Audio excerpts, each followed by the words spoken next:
ang pinakamimithi at hinahangad ng bawat isang mamamayang Pilipino, ng bawat isang narito. Kaya tayo nagpakapagod, nagpuyat, nagutom ang iba, bumasta kayo ng salapi, umugol kayo ng panahon. Katakot-takot ang inyong sakripisyo. Bakit?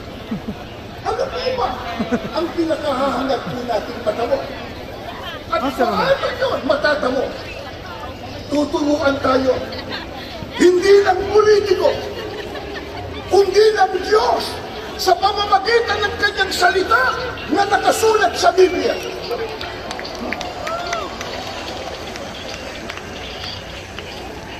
Ano po ang turo ng Biblia para matamo ang pagpapala, ang kabutihan, at ang kaligayahan? Pakinggan niyo, bubuklat po ako ng banal na kasulatan. Sa aklat po ng Mangawit, 123, 1 at 3.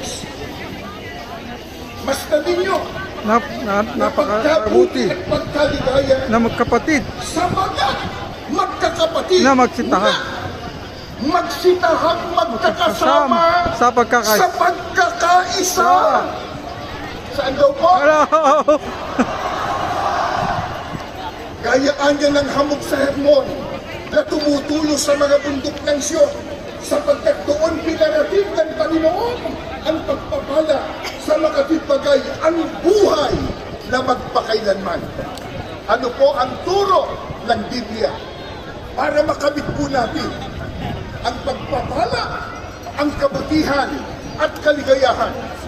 Ang sabi po ng Panginoong Diyos, pagkabuti at pagkaligaya sa makatid.